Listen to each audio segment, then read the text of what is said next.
नमस्कार साथियों, आप सभी का हमारे YouTube चैनल विद्यालय एजुकेशन में स्वागत है।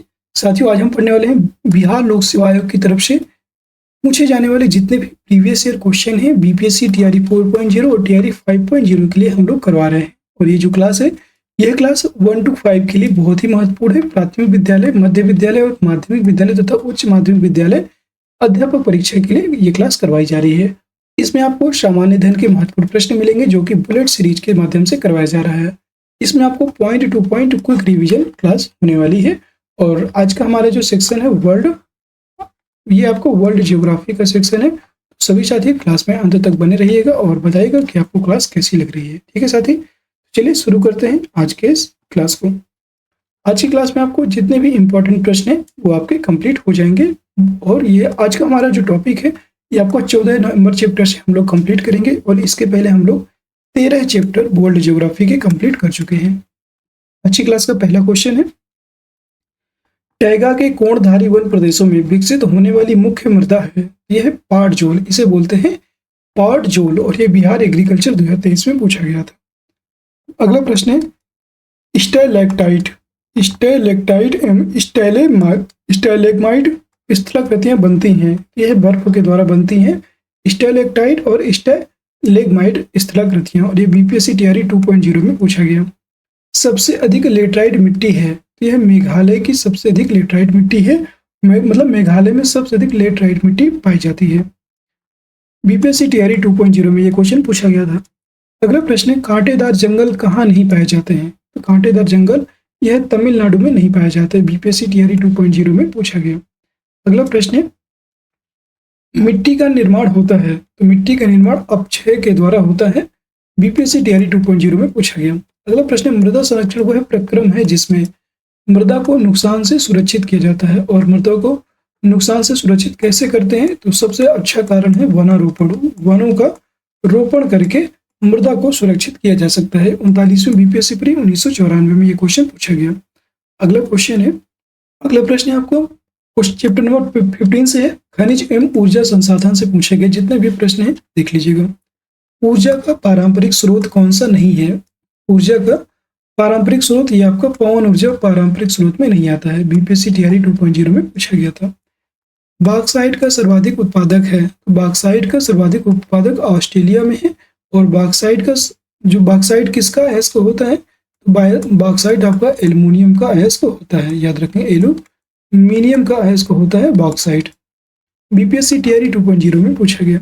अगला प्रश्न है, संयुक्त राज्य अमेरिका यूएसए का रस्ट बाउल डैश प्रदेश से संबंधित है। रस्ट बाउल की बात करेंगे, यह उत्तर पूर्व भाग से संबंधित है। उत्तर पूर्व भाग से संबंधित है। यह आपको 63वीं बीपीएससी प्री 17-18 में पूछा गया। अगला प्रश्न है, तेल के कोषे सबसे ज्यादा हैं। सबसे ज्यादा तेल के कोषे वेनेजुएला में। बीपीएससी प्री 2016-17 में पूछा गया। अगला प्रश्न है, विश्व में सबसे अधिक कोयला उत्पादन करने वाला देश है। सबसे अधिक कोयले का उत्पादन करने वाला जो देश है, इसका नाम है चीन। और 55 बीपीएससी प्री 2011 में पूछा गया। नेक्स्ट क्वेश्चन है, विश्व के विशालतम स्वर्ण क्षेत्र दक्षिण अफ्रीका की डैश पर्वत श्रेणियों में अवस्थित है। तो यह विट वाटर्स रैंड में स्थित है। याद रखेंगे, बीपीएससी प्री 2003-4 में यह क्वेश्चन पूछा गया। अगला प्रश्न है, वह खनिज जिसके द्वारा लोहा प्राप्त किया जाता है। ऐसा खनिज जिसके द्वारा लोहा प्राप्त किया जाता है, यह होता है हेमेटाइट। हेमेटाइट लोहा का प्रमुख अयस्क माना जाता है। बीपीएससी प्री 1997-98 में पूछा गया। जोहान्सबर्ग विख्यात है, तो जोहान्सबर्ग की बात करेंगे तो यह स्वर्ण खनन हेतु विख्यात है, विश्व विख्यात है। मतलब विश्व में प्रसिद्ध है जोहान्सबर्ग स्वर्ण के खनन के लिए। और भारत में बात करेंगे तो भारत में कोलार गोल्ड फील्ड जो है, यह सोने की खान के लिए प्रसिद्ध है। कोयले का सामान्य प्रकार है, कोयले का सामान्य प्रकार होता है तो यह बिटुमिनस। कोयले का सामान्य प्रकार होता है बिटुमिनस। और सबसे उच्च कोटि का जो कोयला होता है उसका नाम होता है एंथ्रेसाइट। एंथ्रेसाइट की बात करेंगे, एंथ्रासाइट जो कोयला होता है यह सबसे बेस्ट कोयला होता है। ठीक है, और सामान्य प्रकार का कोयला होता है बिटुमिनस। सबसे अधिक मात्रा में जो पाया जाता है बिटुमिनस कोयला, यह भारत में पाया जाता है। 39वीं बीपीएससी 1994 में प्रश्न आया था।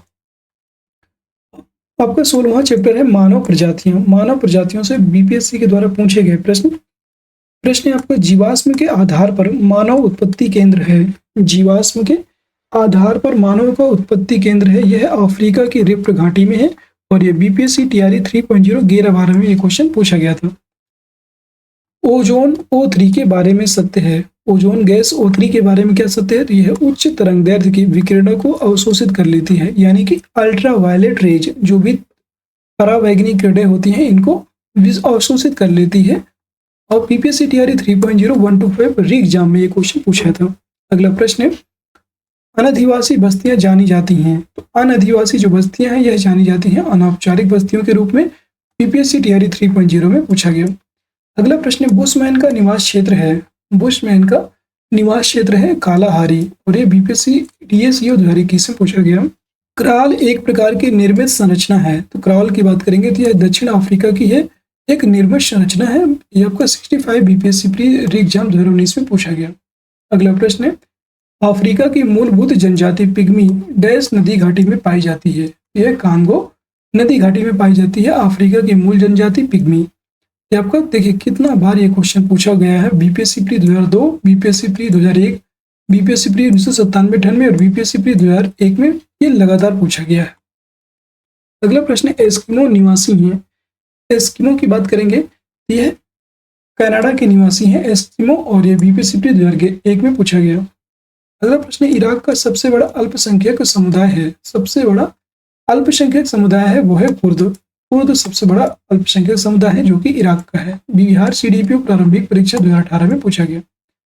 निग्रीटो प्रजाति है। निग्रीटो प्रजाति की बात करेंगे तो यह सेमांग समुदाय का एक प्रजाति है, निग्रीटो प्रजाति। ठीक है, ये सेमांग समुदाय का है। बिहार सीडीपीओ प्रारंभिक परीक्षा में यह प्रश्न पूछा गया था। अगला प्रश्न परिवहन, चैप्टर नंबर 17 है आपका परिवहन। और आज की क्लास में हम लोग वर्ल्ड ज्योग्राफी के सारे चैप्टर खत्म करके नेक्स्ट टॉपिक पे आ जाएंगे। भारत ने विदेशी सितवे बंदरगाह को संचालित करने का अधिकार हासिल किया है। यह म्यांमार से विदेशी सितवे बंदरगाह है, इसको संचालित करने का अधिकार म्यांमार से प्राप्त कर लिया है। और ये बीपीएससी टीआरई 3.0 री एग्जाम में पूछा गया था। ठीक है, अगला प्रश्न है जोजिला दर्रा लद्दाख के कारगिल जिले में स्थित एक उच्च पर्वतीय दर्रा है जो जोड़ता है। तो जोजिला दर्रा की बात करेंगे तो यह श्रीनगर को लेह से जोड़ता है जोजिला दर्रा। बीपीएससी हेडमास्टर 2022 में क्वेश्चन पूछा गया था। अगला प्रश्न सही सुमेलन है रेल मार्ग और जोड़ने वाले स्थान। तो सबसे पहले देखेंगे यूरोपीय ट्रांस कॉन्टिनेंटल मार्ग। यूरोपीय ट्रांस कॉन्टिनेंटल रेल मार्ग यह पेरिस से वारसा को जोड़ता है। वारसा कहाँ की राजधानी है? पोलैंड की राजधानी वारसा है और फ्रांस की राजधानी पेरिस है। इन दोनों को आपस में यूरोपीय ट्रांस कॉन्टिनेंटल रेल मार्ग जोड़ता है। ट्रांस इंडियन रेल मार्ग की बात करेंगे तो ट्रांस इंडियन रेल मार्ग है, यह ब्यूनस आयर्स से वाल्पराइजो को जोड़ता है। ट्रांस साइबेरियन रेल मार्ग यह आपका लेनिनग्राद से व्लादिवोस्तोक को जोड़ता है और सबसे लंबा रेल मार्ग है, याद रखेंगे। ओरिएंट एक्सप्रेस रेल मार्ग यह पेरिस से इस्तांबुल को जोड़ता है। सबसे लंबा रेल मार्ग है आपका ट्रांस साइबेरियन रेल मार्ग। ये आपके सभी सुमेलित थे, बीपीएससी 2004-05 में पूछा गया था। अब हमारा टॉपिक है कृषि एवं पशुपालन से। 18वां चैप्टर है ये। 2020 में गेहूं का सबसे बड़ा उत्पादक था। 2020 की बात करेंगे तो यह चीन सबसे बड़ा उत्पादक था और वर्तमान में भी 2024 में भी चीन सबसे आगे है गेहूं उत्पादन में। विश्व का सबसे अधिक केसर उत्पादन करने वाला देश है। तो केसर का सबसे अधिक उत्पादन होता है ईरान में। यह आपका 65 बीपीएससी प्री 2019 में पूछा गया। यह देश जो विश्व में रेशम का सबसे बड़ा उत्पादक है, तो रेशम का सबसे बड़ा उत्पादक देश है आपका चीन। यह आपका 64 बीपीएससी 2018-19 में पूछा गया। अगला प्रश्न है विश्व का कहवा पत्तन के नाम से जाना जाता है। कहवा पत्तन के नाम से जाना जाता है सेंटोस बंदरगाह को, और ये 63 बीपीएससी प्री 2017-18 में पूछा गया। अगला प्रश्न है शुष्क भूमि के लिए सर्वाधिक उचित फसल है। शुष्क भूमि के लिए सर्वाधिक उचित फसल है मूंगफली। मूंगफली सबसे अधिक, मतलब जो शुष्क भूमि होती है उसके लिए सर्वाधिक उचित फसल होती है मूंगफली, और ये बीपीएससी प्री 2002 में पूछा गया। अगला प्रश्न है दुग्ध उद्योग एक प्रमुख उद्योग है। दुग्ध उद्योग की बात करेंगे तो यह डेनमार्क का एक प्रमुख उद्योग है दुग्ध उद्योग, और ये बीपीएससी सांख्यिकी अधिकारी प्रारंभिक परीक्षा 2016 में पूछा गया था। विश्व में आधे से अधिक कहवा का उत्पादन होता है। यह ब्राजील में आधे से अधिक कहवा का उत्पादन होता है। बिहार सीडीपीओ प्रारंभिक परीक्षा 2005 में पूछा गया था। अब हम साथियों याद रखेंगे, साथियों अब हम 19वें चैप्टर पे आ गए हैं जो इस विविध का है, मिसलिनियस। ये हमारा अंतिम चैप्टर होगा। ये आपकी जो विश्व भूगोल है, विश्व भूगोल का अंतिम चैप्टर है जो कि विविध के रूप में है। और चलिए शुरू करते हैं, विविध के प्रश्न भी कर लेते हैं इसी क्लास में, और आज से हमारा जो है वर्ल्ड ज्योग्राफी भी फिनिश हो जाएगा। ध्यान से देखिएगा सारे प्रश्न। भौगोलिक क्षेत्रफल के अनुसार भारत की भौतिक यानी कि फिजियोग्राफी इकाइयों का अवरोही क्रम इस प्रकार है। सबसे पहले है केंद्रीय उच्च भाग, महान मैदान, तटीय मैदान और उत्तरी पर्वत। ये आपका भौगोलिक क्षेत्र के अनुसार भारत की भौतिक फिजियोग्राफिक इकाइयों का आरोही क्रम है। और ये बीपीएससी टीआरई 2.0 15/12/2023 में पूछा गया था। और साथियों एक बार क्लास को सभी साथी जितने भी जुड़े हुए हैं लाइक कर दीजिएगा, शेयर कर दीजिएगा, और चैनल बनाए हैं तो चैनल को साथियों सभी लोग सब्सक्राइब जरूर कर लीजिएगा। आगे सारी क्लासेस हम लोग कंप्लीट करने के बाद फिर इसका प्रैक्टिस सेट लेकर के आने वाले हैं बीपीएससी टीआरई 4 के लिए। प्रश्न आपका निच्छालन प्रक्रिया संबंधित है। निच्छालन प्रक्रिया यह भारी वर्षा क्षेत्र से खनिज और मिट्टी से पौधों की जड़ों से संबंधित है। निच्छालन प्रक्रिया बीपीएससी टीआरई 2.0 में पूछा गया। बलूचिस्तान में चलवासी का तंबू कहलाता है। बलूचिस्तान में चलवासी का तंबू कहलाता है किजसी, इसे कहते हैं किजसी, और ये बीपीएससी टीआरई 2.0 में पूछा गया। जीवाश्मों के आधार पर मानव का उत्पत्ति केंद्र है। यह है अफ्रीका की रिफ्ट घाटी। ये भी आपको बीपीएससी टीआरई 2.0 में पूछा गया। भ्रंश स्कार्प होता है, यह विवर्तनिकी होता है। ये विवर्तनिक, ये आपको बीपीएससी टीआरई 3.0 में पूछा गया। मरुद्भिद वन पाए जाते हैं, तो यह मरुस्थलीय वन होते हैं जो कि मरुस्थल में पाए जाते हैं। बीपीएससी टीआरई 3.0 में पूछा गया था। उत्तरी अमेरिका में नियाग्रा जलप्रपात डैश 2 झीलों के बीच स्थित है। नियाग्रा जलप्रपात यह 2 झीलों के मध्य स्थित है, और यह ओंटारियो झील और इरी झील के मध्य स्थित है। 66 बीपीएससी प्री एग्जाम 2020 में पूछा गया था। दुनिया के कुल बड़े बांधों की संख्या का लगभग आधा हिस्सा है, तो आधा हिस्सा है चीन में। सबसे अधिक बांध है कहाँ पर? चीन में। और ये 65 बीपीएससी प्री एग्जाम 2019 में पूछा गया। रेनबो कोalition संबंधित है, यह ब्राजील, भारत तथा दक्षिण अफ्रीका से संबंधित है। रेनबो कोalition, और यह बिहार एपीयूजीएस 2012 में पूछा गया। ग्रेट बैरियर रीफ के समीप स्थित है, तो ग्रेट बैरियर रीफ यह ऑस्ट्रेलिया के समीप स्थित है। यह आपको 52वें बीपीएससी प्री 2007-8 में क्वेश्चन पूछा गया। अगला प्रश्न है, आप देखेंगे दक्षिण गंगोत्री स्थित है। दक्षिण गंगोत्री की बात करेंगे तो यह अंटार्कटिका में स्थित है। दक्षिण गंगोत्री यह आपको बीपीएससी प्री 2007-8 में पूछा गया था। अगला प्रश्न है, हमें विश्व की 2/3 जनसंख्या का मधुमक्खी छत्ते की भांति संकेंद्रण देखने को मिलता है, तो यह दक्षिण एवं पूर्व एशिया में देखने को मिलता है। यह आपको बीपीएससी प्री 2003-4 में पूछा गया।